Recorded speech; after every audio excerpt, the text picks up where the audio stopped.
શ્રી વલ્લભાધીશ કી જય, ગિરિરાજ ધરણ કી જય, શ્યામ સુંદર શ્રી અમને મહારાણી કી જય, શ્રી ગુસાઈજી પરમ દયાળ કી જય, શ્રી ગોકુલ નાથ કી જય, દાવ દયાળ કી જય, શ્રી નવનેત્રિયા લાલ કી જય, अपने माथे विराजता सेव्य स्वरूप की जय, बधाय वैष्णव ने जाजा करी जय श्री कृष्ण, जय श्री कृष्ण। ग्रीष्म ऋतु ઠાકોરજી આપણને આટલી ગરમી લાગે છે, આજ આખો દિવસ એસીમાં આપણે બધા રહીએ છતાંય માથું ઘૂમરી, આપણને એમ થાય કયો રોગ લાગુ પડી ગયો, તો આપણા ઠાકોરજીને કેટલી ગરમી લાગતી હશે।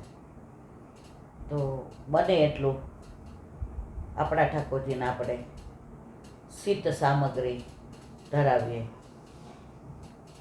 ખસના પડદા ન થાય તો કાંઈ વાંધો નહીં, ખસનું સાચું શરબત, પેલું શરબત લાવીએ કે ખસનું અત્તર સુગંધી, અત્યારે જો તેલવાળા બહુ આવે, 10 ને 20 ને 50 રૂપિયામાં આપે, તમે લગાડો ને એટલે બધે ડાઘા પડે, એ કેમિકલવાળા હોય, એ ઠાકોરજી નહીં ધરવાના। સાચા શ્રીનાથજી કે મથુરામાં કે ગોકુળમાં મળતા હોય, ભલે 4 જ લાવીએ, અત્યારે ખસ, સુખડ, ચંદન, ગુલાબ, મોગરો આવા ઠંડા આવે। આજે ઠાકોરજીને અખાત્રીજે નવા સફેદ વસ્ત્ર ઓઢવા માટે લાવ્યા હતા, તો આજે સવારે તૃપ્તિને મેં કીધું આ નવું આપણને સોહાય છે, આ નવી ચાદર હોય કેવી ગરમી કરે, તો મેં કીધું આમ આપણને ઓઢાડીએ તો સારું દેખાય કે ઠાકોરજી સોહાય છે, પણ આમ ઠાકોરજીને જગાવીએ ને તો અકળાઈ જતા હોય એવું લાગ્યું કે હાડું એ ઓલું ગરમ નવું હતું ને એટલે કડક કડક, મેં કીધું આ તો વાગતું હશે। પછી 2 કલાક પલાળી રાખ્યું અને બરાબર ધોઈ અને સૂકવું, તડકામાંથી લાવીને થોડીક વાર એસીમાં રાખ્યું, જરાક ઠંડુ થયું, ઠાકોરજીને ઓઢાડ્યા અને ઓઢાડ્યું। આજે બપોરે મને શાંતિથી ઊંઘ આવી, કેવી આવી? 3:30ની સુતી હતી, કેટલા 4:15 ઉઠી, 5 વાગે, 1.5 કલાક સુધી ઓલું ઠાકોરજીને સોહાતું નહોતું, પણ હવે જતાવે કેવી રીતે? આપણે તો કોઈ લાયકા જ નથી। 2 દી ઠાકોરજીને જગાવું ને હોય હસતા, પણ આમ આમ કંઈક એને અસૂયા થતું હોય ને એવું આપણને ફીલ થાય। તો કાલે મને મનમાં એવું થયું, આજ સવારે 2 વાર વિચાર્યું કે સયાજીમાં મારાથી કાંઈ રહી ગયું છે, તકિયામાં કાંઈ છે, પછી ઓલી જેવી ચાદર હાથમાં લીધી તો સેજ આમ મને મજા ન આવી, મેં કીધું તૃપ્તિ એટલે મેં કીધું આ આટલું કડક છે તો બરાબર ધોઈએ તો આ ઢીલું મને કે થઈ જ જાય મમ્મી, મેં કીધું લે, અને એવું સરસ મજાનું ઢીલું થઈ ગયું, કોમળ થઈ ગયું, સફેદ તોડતું લીસું કર્યું આમ કરીને, અને સુગંધી લગાડી અને ઠાકોરજીને પોઢાડ્યા, અને હા ઠાકોરજીને હું 1:30-2 વાગે પહોંચીને બહાર આવી, મેં પ્રસાદ લીધો, નહીંતર તો જાઓ અંદર થોડી વાર હાથ પવિત્ર કરો, સૂઈ જાઓ, જાઓ અંદર હાથ પવિત્ર કરો, આવીને સૂઈ જાઓ। આજે ઠાકોરજી બરાબર ઓઢાડ્યો, બહાર આવી પ્રસાદ લીધો, હાશ થયું મને, મેં તો લાવો હવે હું મહારાજી કરી લઉં પછી અંદર જાઉં। તૃપ્તિના આકાશ કે મમ્મી તું થાકી ગઈ છો, મોઢા ઉપર બહુ થાક છે, સૂઈ જતું। મેં કીધું ના, આજે મને આમ મનમાં હરખ થાય છે, આજે મારા ઠાકોરજી 2 દિવસે જે અસૂયા ભોગવતા હતા ને, હું બોતરા જેવી સમજતી નહોતી, હવે એ બોલીને તો કે એવા આપણી કોઈ લાયકાત નથી। અને પછી જે મને આજે ઊંઘ આવી, નહીં તો બપોરે કેવું કાગા નીંદર આવે 1/2 પોણો, ઘસઘસાટ સૂઈ ગઈ. કારણ માં ઠાકોરજી પ્રેમથી પોઈડા ને મને આજે મારે કહેવાનો આશય એ છે મારા વાલા, આપણા ઘરે આપણા માથે બિરાજતા આપણા ઠાકોરજી સાક્ષાત છે અને છે જ. એને આનંદ આવતો હોય તોય તમને જતાવશે. કાલ ઓલા બેનને કેવી ગુંજાની માળા સફેદ, હવે જો આ મિરાકલ છે, પણ આપણામાં કોઈ ચમત્કાર નથી. વલ્લભ કે છે તમને કાંઈ સાનુભવ થાય ને પ્રગટ કરે રસ જાય. આ મારે આ પ્રગટ મેં ખોટું કર્યું. આ કર્યા પછી જે મને ફીલ થાય છે એ અંદર આમ ઠાકોરજીને ખોટું લાગે કે તું બધાને ના પાડસ કે પ્રગટ કરે રસ જાય, તો તારાથી કેમ થઈ ગયું? હજી ભાવમાં તારામાં ખામી છે. એ ખામી દૂર થશે ને પછી તું અંદર સમાવીશ, પછી અંદર રસના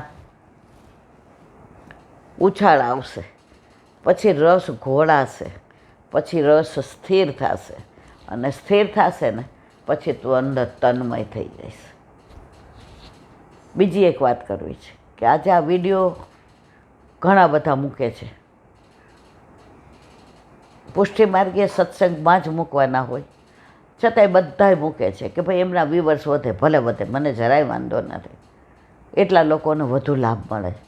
પણ એ લોકો જે ટાઇટલ છે ને એમાં ખોટું બધું લખે કે તમે તુલસીજી આગળ આ વસ્તુ મૂકો તો 100% તમારા ઘરમાં લક્ષ્મી આવે, તમે આ શ્લોક ઠાકોરજીના કાનમાં 21 વખત કહો તો ઠાકોરજી તમારી બનાવ ઈચ્છા પૂરી કરે.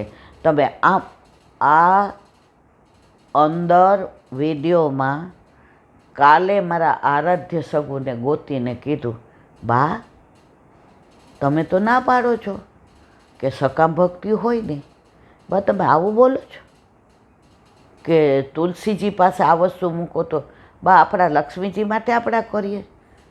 હું તો આમ ઊભી થઈ ગઈ, મેં શું વાત કરસ? મને આમાં નીચે ટાઇટલમાં મેં તું મુખ એણે મૂક્યું, હું તૃપ્તિ, તમે, આકાશ, સગુન, આરાધ્ય છએ સાંભળ્યું. બિલકુલ વાહિયાત વાત હતી.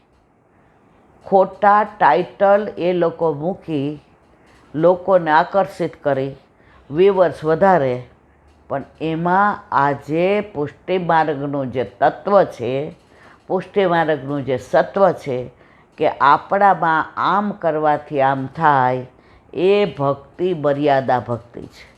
પુષ્ટિ ભક્તિમાં તમે કશું જ આમ કરવા, તમને સર્વસ્વ નિધિ આપી દીધી છે વલ્લભે મારા વાલા. તમારે શું માગવાનું છે? અને માગો છો તો આપણા જેવું કોઈ મૂર્ખું નથી. અને હું આવું બોલું છું તો હું કીડા પડે એવી અધિકારી છું. મારા રોમે રોમમાં કીડા પડે આવી સકામ ભક્તિની વાત કરું તો. આ વસ્તુ બિલકુલ ખોટી છે. તમે બધા વિડીયોનો ઉપયોગ કરો છો, મને જરાય વાંધો નથી.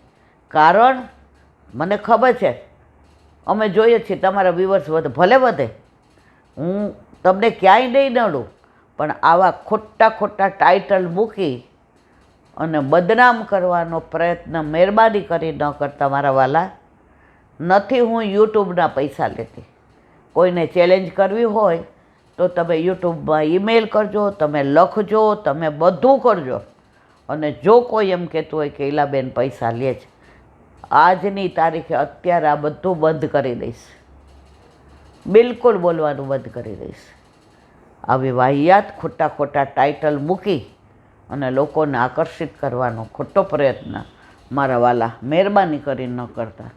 જો તમારો ભાવ સાચો છે કે બધાને વધુમાં વધુ હજી જાય, આમ તો યુટ્યુબ દ્વારા બધા સાંભળે જ છે, અમે કોઈ દી જોતા જ નથી કેટલા વ્યુઅર્સ છે, કેટલા સબસ્ક્રાઈબ, અમને જરાય રસ નથી.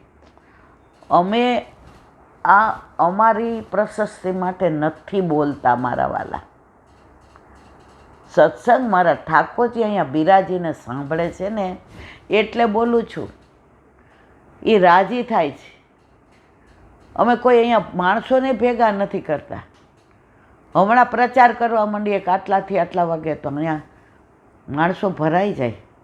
આજે ઠીક નહોતું તોય હું મારી જેઠની દીકરીને ઘરે ગઈ હતી કે ભાઈ અહીંયા બધા આવે, તડકો ભયંકર હતો, રેડ એલર્ટ, બધા માંદા પડે, તો હું ઘરે ન આવી. મારા વૈષ્ણવના તત્સુખનો વિચાર. એનાથી વિશેષ મને સાલ હોસ્પિટલમાં આઈસીયુમાં રાખી, પછી સ્પેશિયલ રૂમમાં બધાને આવવા દે. મેં કોઈને એવું કીધું નથી હું સાલ હોસ્પિટલમાં. શું કામ? એ મારા વાલા, તમે બધા મારા વાલા છો, કારણ તમે મારા વલ્લભના વાલા છો. તડકાના બધા ત્યાં આવો, માંદા પડો, બધાય ઉંમરવાળા. મારો વલ્લભ મને માફ ન કરે. તો આજે ભાઈ કે બેન જે મૂકતા હોય મૂકો, વિના સંકોચે મૂકો. ભગવત નામ તો લેવો અને લેવડાવો, એમાં મારો વલ્લભ રાજી રહે છે. પણ આવા ખોટા પ્રોપેગેન્ડા કરી, ખોટા ટાઇટલ મૂકી અને આવું બધું ના કરો, એવી તમને બધાને વિનંતી છે. બીજી એક વાત, 5 વર્ષ પહેલાં સુરતમાં જે ઓલા ક્લાસમાં દીકરા દીકરીઓ 10, 11, 12માં જતા હતા, એમાં જે દીકરીએ બધાને બચાવવા માટે પોતે અંદરથી ને એનું બહુ છાપામાં આવ્યું હતું. એ કેવા કાકડિયા વર્ષાબેનની દીકરી, નામ શું એનું ભૂલી ગઈ. એ બધી દીકરીઓને, એ બધાને 5 વર્ષ પૂરા થયા.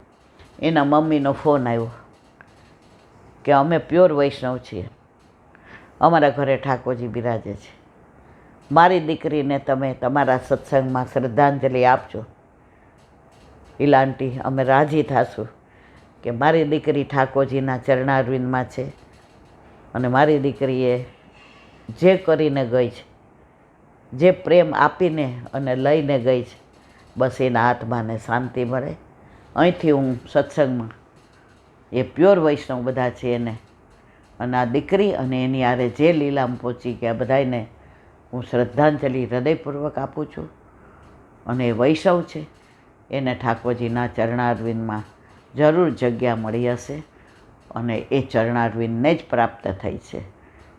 એમનો એ દીકરીએ જેટલા ડ્રોઈંગ કર્યા હતા એ બધા અમને મોકલા છે મોબાઈલમાં. બસ મારે એટલું જ કહેવું કે આ બધું વલ્લભ કરાવે છે, આપણે કરીએ છીએ.